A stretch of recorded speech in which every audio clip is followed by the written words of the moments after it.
non-muslim yang baik, tapi tidak punya orientasi akhirat. Dia belum beriman. Cuman rajin, sosial, nyumbang jalan, dan sebagainya. Ini kejadian di zaman Nabi.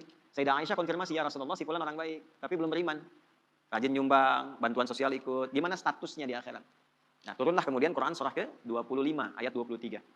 Wa qadimna ila ma 'amilu min 'amalin faja'alnahu haba'an mansura.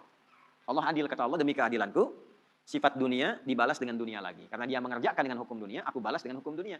Apa hukum dunia diantaranya? Akses dunia terbuka, dia mendapat simpati, dia disenangi orang, hukum dunia. Tapi di akhirat aku mesti adil, kata Allah. Karena dia tidak mencari akhirat dengan imannya, maka bekal itu dijadikan debu yang berterbangan. Faja'alahu haba'an mansura. Kalau debunya nggak terbang, masih bisa ditimbang. Ah, ini debu terbang, nggak ada timbangannya. Artinya sia-sia. Selesai. Jadi akhirat pakai hukum akhirat, dunia pakai hukum dunia. Bahkan Bapak di Indonesia pakai hukum Indonesia, ke Malaysia hukum Malaysia, ke Singapura hukum Singapura. Masa ke akhirat mau pakai hukum dunia? Ya kan? Nah, itu gambaran ringannya. Yang kedua, tipikalnya orang Islam yang dunia oriented, nggak pakai akhirat. Bahkan kadang-kadang narik akhirat ke dunia. Ya, narik akhirat ke dunia. Itu ada di Al-Baqarah ayat 200. Ya, dan yang paling menarik diletakkan pada ayat haji, karena ternyata ada orang haji pun motivasinya mewujudkan dunia. Nah, itu. Awas yang mau haji nih.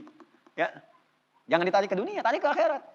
Ya Allah, minta kedudukan naik supaya aku ya bisa berbuat baik dengan jabatanku, bisa beribadah dengan jabatanku, bisa anak buahku kusuruh sholat. Aku di perusahaan, ya Allah, pengen sukses supaya bisa zakat, CSR-nya bisa untuk masyarakat. Itu arahnya ke situ. Jadi jangan ditarik akhirat ke dunia. Aku sudah datang kepadamu, ya Allah, datang ke sini kau belum kabulkan juga. Nah, itu masuk ayat 200. Wa minan nasi may yaqulu rabbana atina fid dunya. Enggak ada hasanahnya. Karena hasanah sifat akhirat. Wa ma lahum fil akhirati min khalaq. Ada orang-orang yang nanti permintaannya ditarik ke dunia saja. Ya, dia minta sama Allah untuk dunia saja. Nah, kemudian setelah itu apa? Wa ma lahum fil akhirati min khalaq. Akhiratnya enggak ada.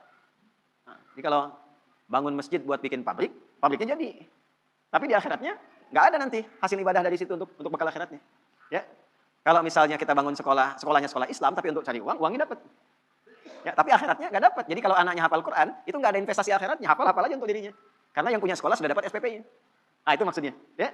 Nah, di ayat 201-nya tarik ke akhirat. Wa minhum may yaqulu rabbana atina fid dunya hasanah wa fil akhirati hasanah wa qina.